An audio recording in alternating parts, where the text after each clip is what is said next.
It's early May and we are excited about testing out our Xantrex Off-Grid System, you know, the batteries that and solar panels, all of that we have put into the van. And our goal now is to give it a good robust try just to see how well will it perform if we are mooch docking and boondocking and dry camping, and we'll see how long it's going to last. I'm Wade. And I'm Lorraine. And we are on the off-ramp. We've had quite a few questions, people asking, how can we help you? How can we support you? What can we do?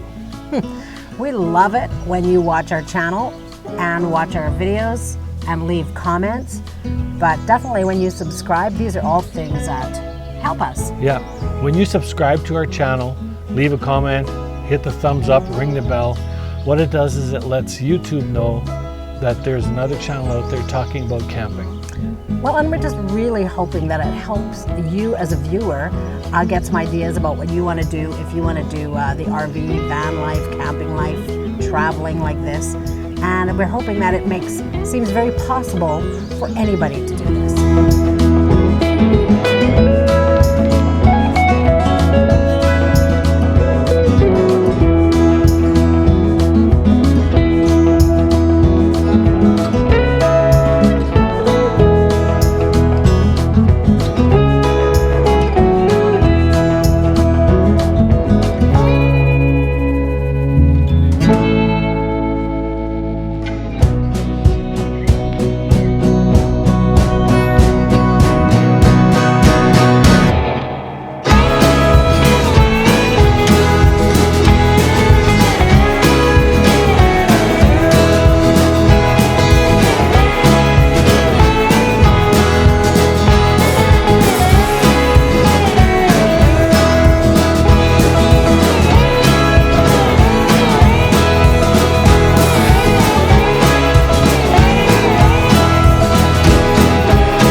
So we've had a nice evening here at Otter Falls. It's been, it's always been a childhood favorite for me. I mean, we came here when we were little kids. My parents worked at a camp nearby and we got to spend a lot of time here. So this is a memory maker for me, but we've taken our boys here a lot as well. Oh, yeah, we have pictures of, no videos because we just didn't have that then, but yeah, we have pictures of us taking our kids for a hike to there, and we'll hike it in winter as well, which is a beautiful hike. And even jumping off the falls. Not in winter. Well, not video. But yeah, we spent a lot of time here. So the nice thing is we've been able to spend some time here in the evening now, and we have a fire going, and we just get to enjoy the wildlife, the pelicans and the birds, and what else have we seen here? Oh, there was a beaver that was swimming around trying to chase me off the shoreline. And I think there's a guy in a half-ton wondering why we're parked there and how long we're going to stay. Yeah, I think maybe somebody's concerned we're going to be staying overnight. So, but Rainbow Falls is one of the beautiful stops. It's a here. stop, yep, absolutely.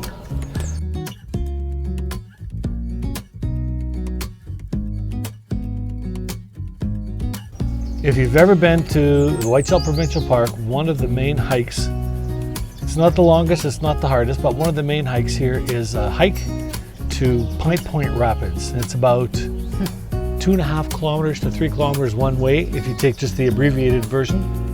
Yeah, I don't know. I mean, at one point you're right climbing over the Canadian Shield, you're on the rocks like crazy, and the next point you're just walking a pathway through forest. So you can kind of choose which route you want to do. Yeah, and you get to walk along the Whiteshell River, and it's beautiful. It is a beautiful hike, and the falls are always lovely. It's just a beautiful place to be.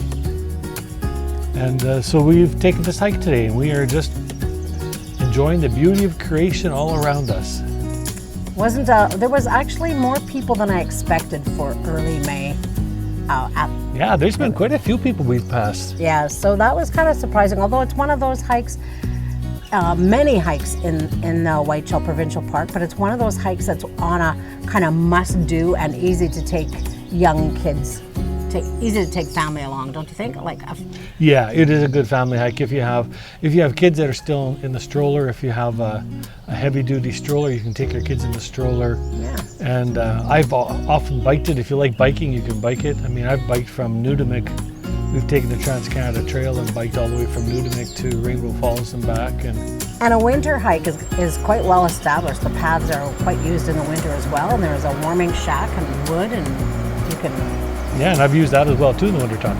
The warming shack is actually quite nice to have. And then there is an extended hike as well too that you can take. We have not done that one this year, but I've done that one on my own, and then you get to see two more, the Burnham Falls and...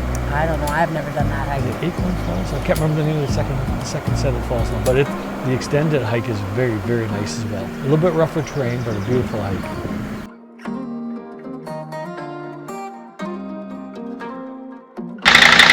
We're looking for a place to stay overnight here in the Whiteshell Provincial Park, but it's prior to the season for camping, and our campgrounds are closed, and we didn't quite have the nerve to stay on the side of the road or maybe in a boat launch area, or even some of the campsites were open, but we didn't want that midnight knock on the door. So what did we do? We mooch dock right here in the Whiteshell Provincial Park on a friend's driveway. They aren't here.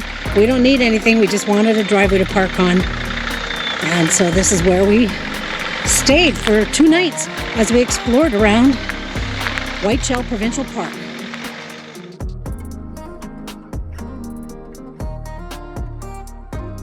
With the battery, what we're finding is biggest usage is probably the CPAP machine overnight, but we're running that off of the 12-volt system, not off of the 110, so we can actually have the inverter turned off for that. Therefore, it uses less battery. Yeah, the inverter. So this is something for those of you that have, like we found this with our Jackery already too. If you're running something on there and you have the option to run it on 12 volt, run it on 12 volt, not on the 110, because you'll find that it actually uses less battery power because it's not converting the energy. So between that, with Lorraine's coffee, because we have to make coffee every morning, we do have to turn on the inverter for that to heat that up. She does have a French press, but using the coffee maker. Oh, and then my computer. Yeah. And then charging a few devices. Yeah, charging a few devices. Even that we can charge using just the 12-volt system. Yeah, so we don't have huge electrical demand on the system, but it's sure nice to be able to turn on the lights, and it's nice to be able to make my coffee in the morning with my electric coffee pot maker. The lighting all runs through the 12-volt system, so that can stay in there. So what we found is that if we hit the evening at 100% battery charge, by the morning we are down to about 82, 83%. We use, I guess, about 18% battery power. We figure we could probably go 4 to 5 days without any recharging capabilities at all. So that means like no driving around. We could just park somewhere and sit there for 4 days, which actually, to be honest, we almost never do. No, we don't. We try to do so much discovering with hiking and just seeing different things that we're often on the move. Even if we're staying at the same site for 2 nights, we're still always on the move. So even here at the Whiteshell, we're mooch docking on this driveway, but in reality, we're driving over to the various hikes we want to do. We're driving over to the falls we want to see. Yeah. We're checking out campgrounds. So we probably even drove around for about an hour and a half, 2 hours on each day. Which really recharges the system quickly. But we visited Rainbow Falls, and we took the hike at Pine Point Rapids. Pine Point Rapids, beautiful hike. And then we went down to Nudamik Lake, and so we're doing the discovering. We're driving around, it's charging the system. And then we also have the solar panels in there too. So it is keeping us up to date and up to charge. Yeah, we were happy with how it all worked out. Yeah.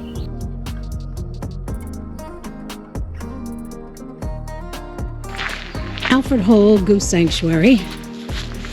We're actually on our way home and decided to stop at this Goose Sanctuary, which I think the last time I've been here is when easily 30 years ago.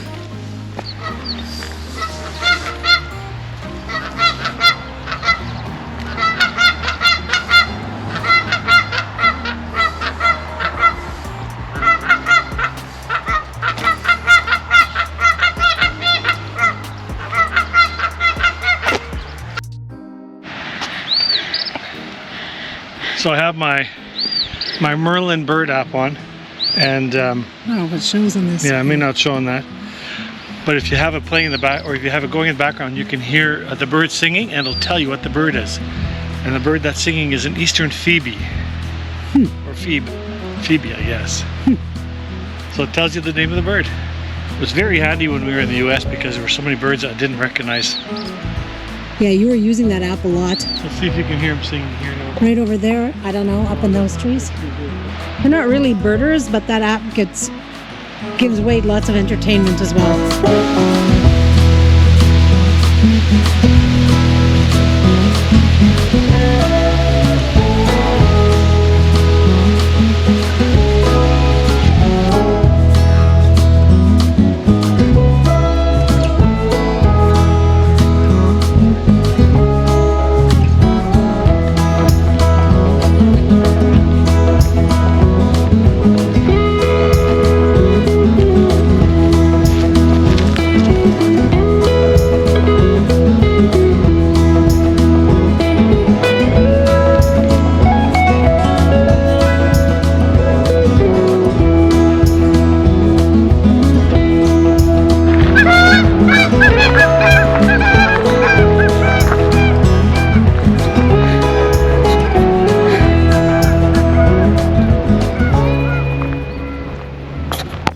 Well, we hope you've enjoyed our journey here with our early spring travels through the Whiteshell Provincial Park.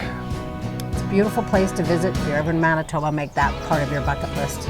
Yeah, it is definitely it's a beautiful area with the Canadian Shield and the forest and all the lakes and that.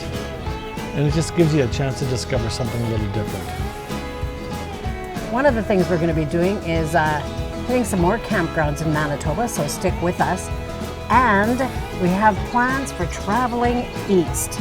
And we haven't even quite figured out the date. We've booked nothing because if there's anything you know about us, we like to hold our plans loosely.